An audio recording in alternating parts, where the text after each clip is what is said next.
Greetings, fellow geeks, nerds, and everybody alike. Welcome to the Tech Pod. Today I want to talk about a topic that has been affecting me personally, and that would be experiencing video game burnout. Now, when most people think of burnout, they think of, your full-time job, working 9 to 5, Monday through Friday. Everybody has experienced burnout in one point or another. And it turns out it's possible to experience burnout in even your hobbies. Gaming is one of my favorite hobbies and is my favorite way to relax after a long day of work and just have fun. But recently I have been struggling with finding the motivation to game. At one point, my drive for the hobby just kind of plateaued. It didn't stop entirely, but my interest in gaming certainly slowed down significantly. And it's only just now that I thought about it and wanted to possibly find out why, and maybe offer myself some solutions. So, why do I think I'm experiencing video game burnout? Well, I'd say it's a variety of factors. The biggest one is definitely my full-time job. Working Monday through Friday, paying the bills, being a responsible adult, that always comes first. And sometimes it's difficult to find the time for longer play sessions. Usually it takes me between a half hour to an hour to get fully immersed in a game. So it does make enjoying those games a little more difficult if I don't have the time to invest in it. So that definitely sucks, but it's understandable. The next reason I feel is a little more complicated. So I'm in my late 20s. I grew up in the generation of the PS2, Xbox, and GameCube. And gaming has changed significantly since then. Gone are the days of just popping in a disc and just instantly playing. Now we have digital downloads that take up significantly more storage, persistent online gameplay, DLC, and microtransactions. And that makes it kind of hard to really keep up with things. As amazing as new games are, at least with me personally, it almost feels like it's too much. I'm the kind of person where I want a game that will instantly grab my attention and one that I can easily pick up and play for an hour or two and then put right back down. And with some of those bigger AAA games, it's kind of difficult to do that. Most big budget games are a huge time investment. And it's difficult to find the motivation for that, especially being a full-time working adult. I can understand if I was a teenager, but as an adult, at least with me personally, it's a little more difficult. Which is why, as much as I love my gaming PC and my PS5, honestly, I haven't really been using them much lately. And I also haven't really been buying games either. Every once in a while, if there's like a really good deal, I'll buy a game. But it usually ends up being quite a long time before I get around to actually trying it out. And then when I do end up trying out a new game, I tend to get a little impatient and picky. Like, if a game doesn't catch my attention within the first 20 to 30 minutes, I'm not going to continue with it. Sometimes I just want to experience a quick tutorial and get right into it.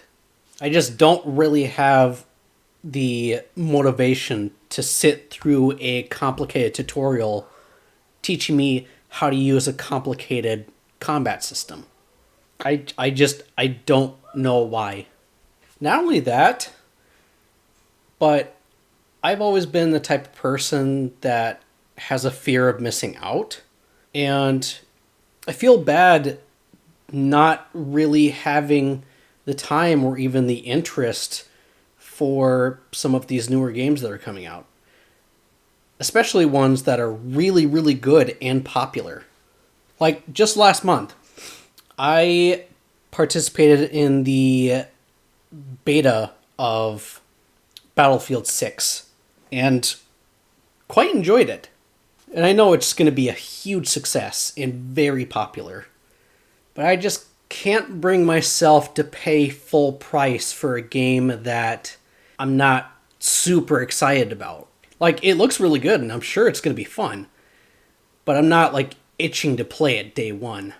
So I feel like with that, I'm going to end up missing out on everyone else being able to experience that game together. Not only that, but gaming has gotten pretty expensive. Unless it's a game that I absolutely know 100% that I want to play, I just can't bring myself to pay full price for games anymore. So I think that definitely affects my motivation and interest in gaming. Not just with new games coming out, but also like game consoles and game hardware is getting more expensive. This is the first time that we have ever had game consoles actually going up in price halfway through their life cycle instead of going down. All three sides, Nintendo, Xbox, and PlayStation, all three of them ended up having to increase the prices of their systems for various reasons. And so the increase in cost really affects my interest. Which is why when I do buy games, I mostly buy ones either on sale or have been out for a few years and are really cheap.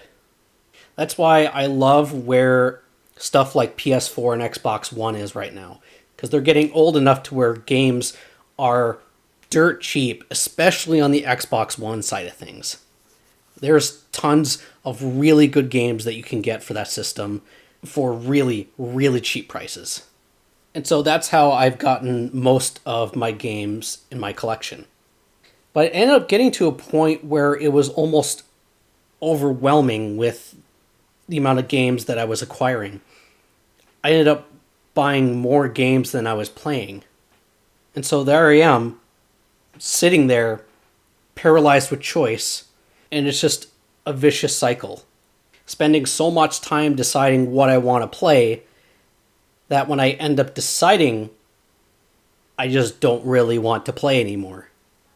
Now I know it's not realistic to expect to be able to experience every single game in history. You just can't do it.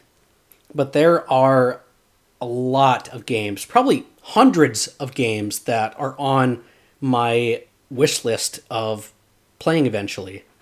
And I just have to keep in mind that I'm not always going to be able to get to those right away. So then this ends up causing me to fear about missing out, mainly on like the price side of things. So then this ends up making me anxious about the prices of these older games. Because I know over time, as games get older, they reach a certain point where they become quote-unquote retro and nostalgic. And that usually ends up driving up prices. We'll take GameCube games, for example. I've been wanting to dive more into the library of the GameCube and experience games that I never got to experience growing up. But unfortunately, prices of these games holds me back from doing so. I know this is all sounding negative so far in this episode, but rest assured, not everything is negative. There are some things that I have started trying to combat this video game burnout. The main one being just taking a break. It's okay to take a break from your hobbies. And so being able to accept that more instead of feeling guilty that I don't have the motivation for it definitely helps. I may not always want to play something, and that's okay. I don't have to force myself because it's one of my favorite hobbies. Another thing that's been helping is limiting my spending on games. It's given me a chance to chip away at my backlog of games that Either I haven't played in a long time or I haven't played at all. And thus it eases the overwhelming feelings of having too many choices.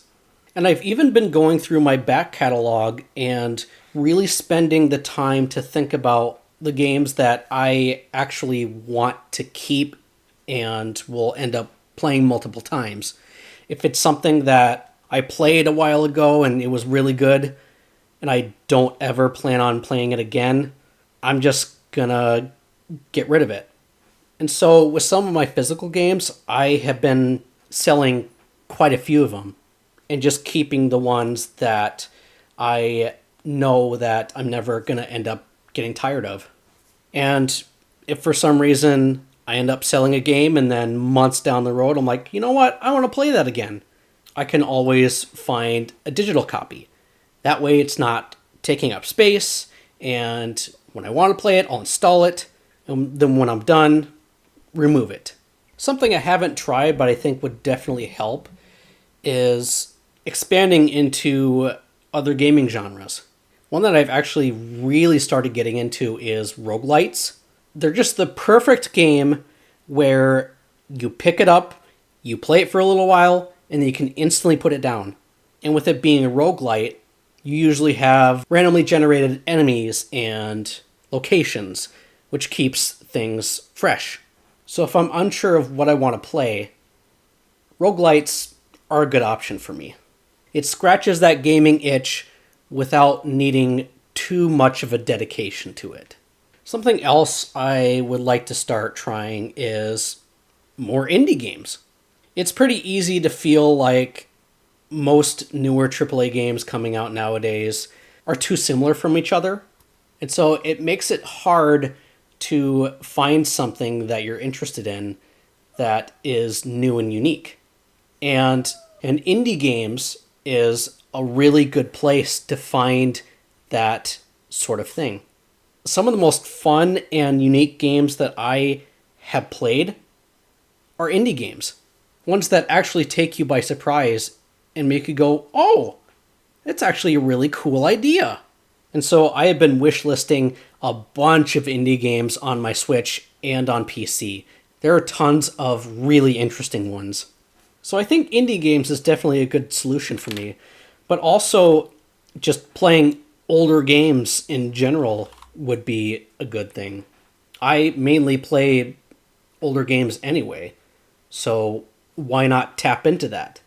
Most retro classics are perfect for just picking up and putting down.